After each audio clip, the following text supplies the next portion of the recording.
Rentetan kasus hukum yang terjadi di tahun 2022 ini cukup banyak menyita perhatian publik dan media, yang bahkan sampai saat ini belum menemukan titik kejelasannya. Saksikan berita selengkapnya bersama saya Aquina Angger di News on Trending.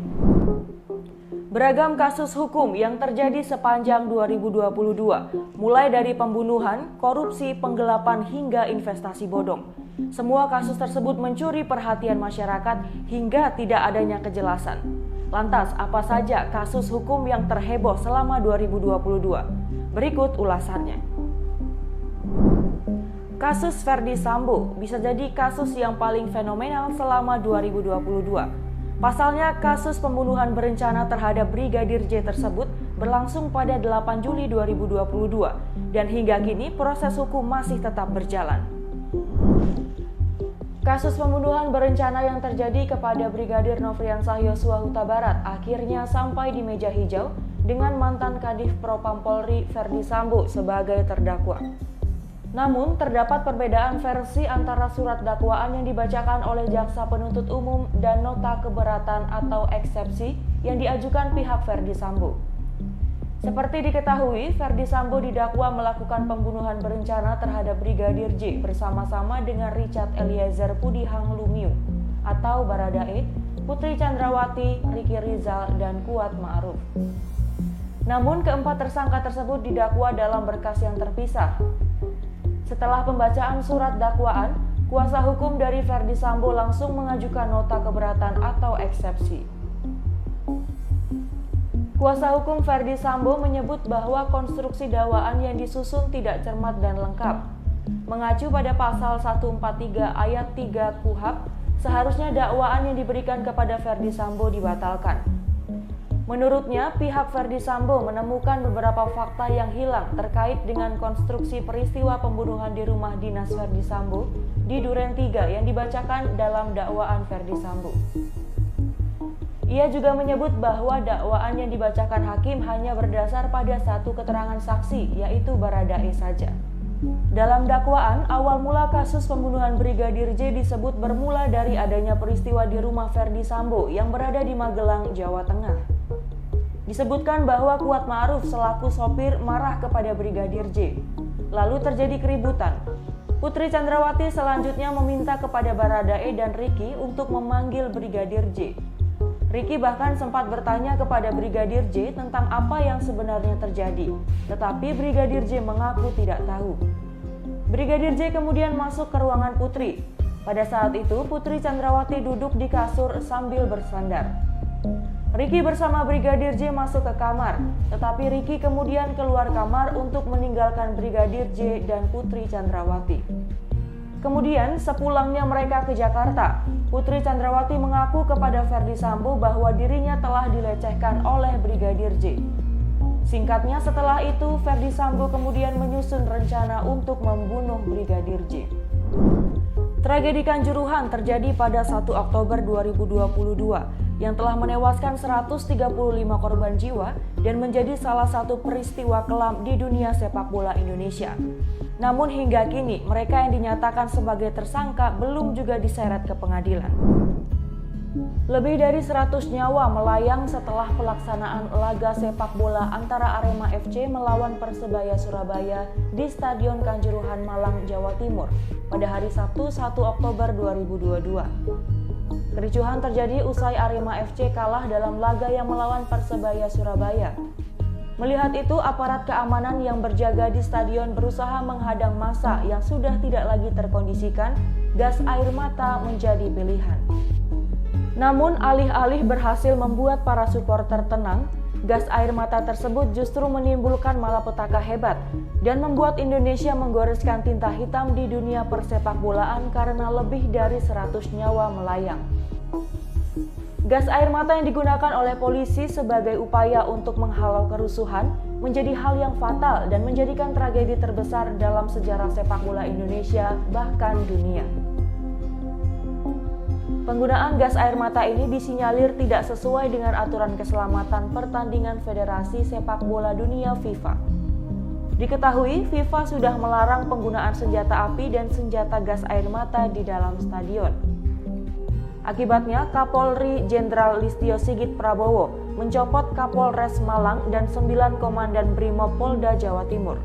Tidak hanya itu, sebanyak 28 anggota polisi pun menjalani pemeriksaan kode etik. Pada tahun 2022 terjadi sejumlah kasus korupsi.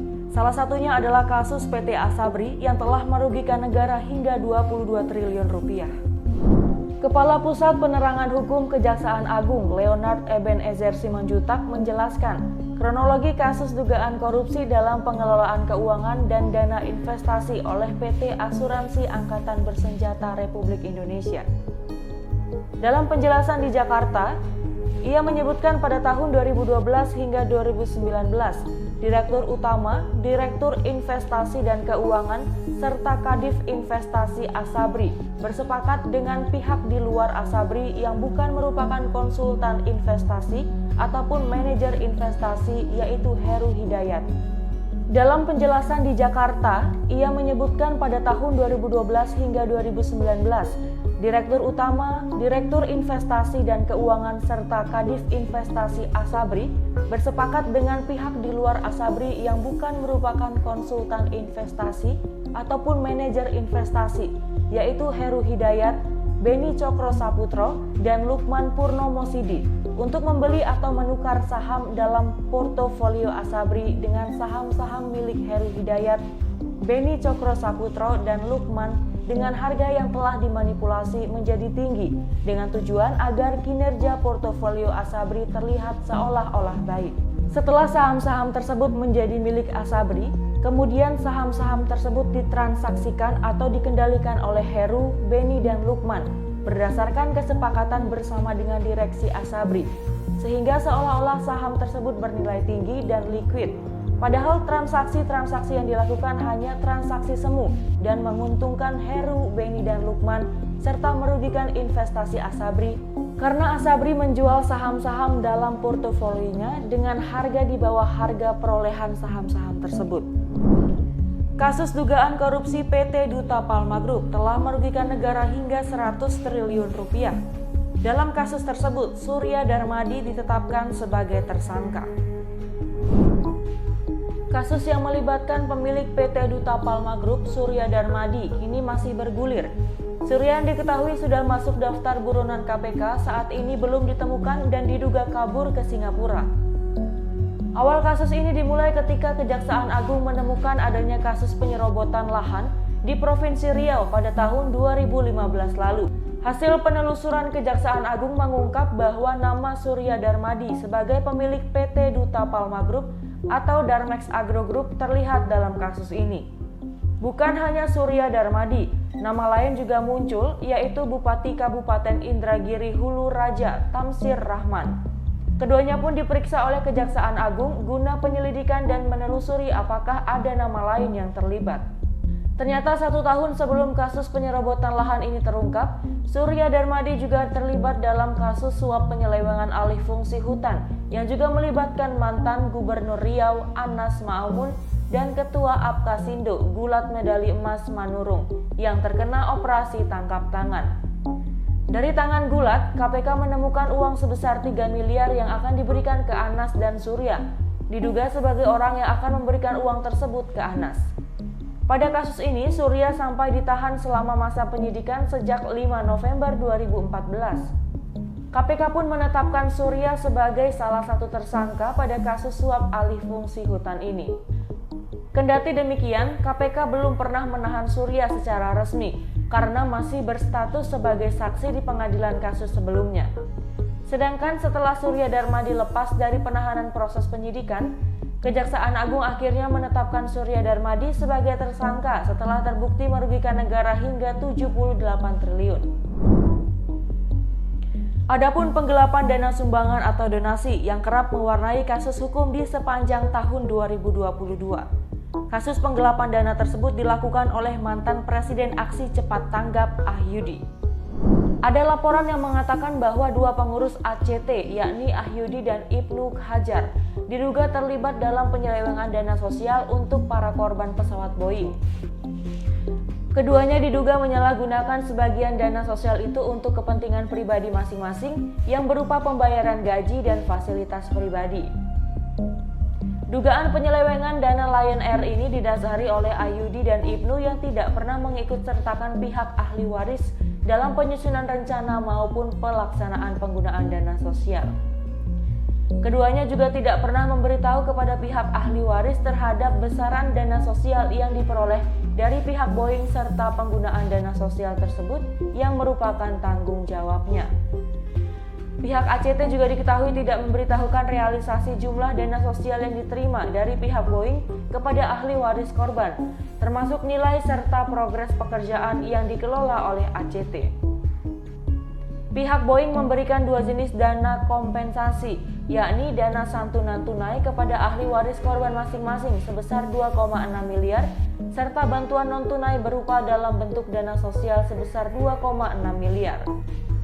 Ramadan mengatakan dana tersebut tidak akan dikelola langsung oleh para ahli waris korban, melainkan harus menggunakan lembaga atau yayasan yang sesuai dengan persyaratan yang sudah ditentukan oleh pihak Boeing. Salah satunya lembaga harus bertaraf internasional. Kemudian pihak Boeing menunjuk ACT atas rekomendasi ahli waris korban Lion Air untuk mengelola dana sosial tersebut yang untuk membangun fasilitas pendidikan sesuai dengan rekomendasi dari ahli waris korban. Mantan Menpora Roy Suryo juga terseret kasus hukum yakni penistaan agama. Ia terseret kasus tersebut setelah mengunggah meme stupa Candi Borobudur yang diedit menyerupai Presiden Joko Widodo di media sosial. Kasus ini bermula ketika Roy Suryo melaporkan pada polisi terlebih dulu usai postingan meme patung Buddha Candi Borobudur mengundang polemik di media sosial.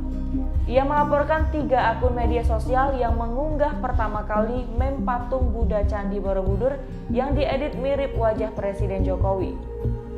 Kemudian Roy Suryo dilaporkan ke Polda Metro Jaya pada 20 Juni 2022. Ia dilaporkan karena meme Candi Borobudur yang dianggap telah melecehkan umat Buddha.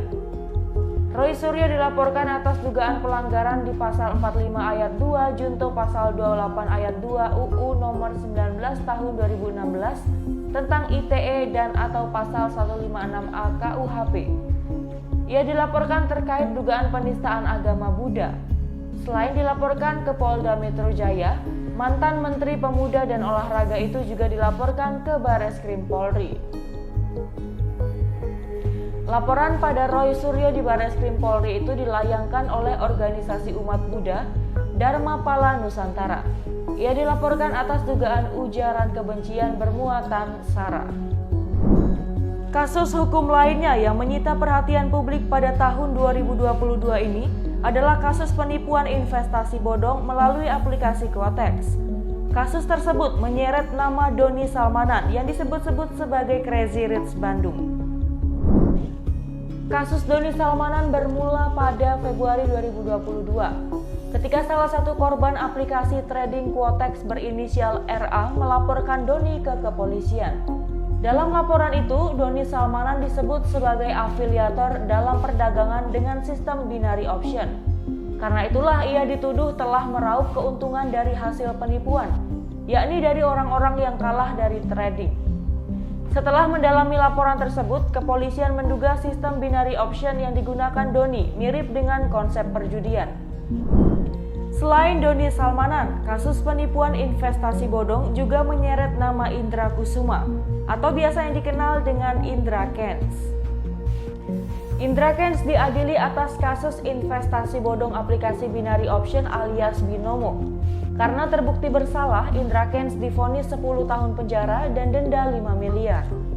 Rupanya vonis hakim lebih rendah dari tuntutan jaksa penuntut umum yakni 15 tahun penjara. Alasannya, Indra Kents dianggap tidak sepenuhnya bersalah. Hakim menyinggung para trader yang juga bersalah karena menginginkan kekayaan dalam waktu singkat. Selain itu, Indra Kents masih tetap harus bertanggung jawab kepada keluarganya. Selain dihukum penjara, harta Indra Kents dari binary option juga disita negara. Lantas bagaimana jika Indra Kents tidak sanggup membayar denda 5 miliar sesuai vonis hakim? Indra Kents ternyata boleh tidak membayar denda dengan ganti kurungan penjara selama 10 bulan. Itulah deretan kasus hukum terheboh selama sepanjang tahun 2022. Saksikan rangkuman berita terupdate lainnya di newsontrendingsuara.com.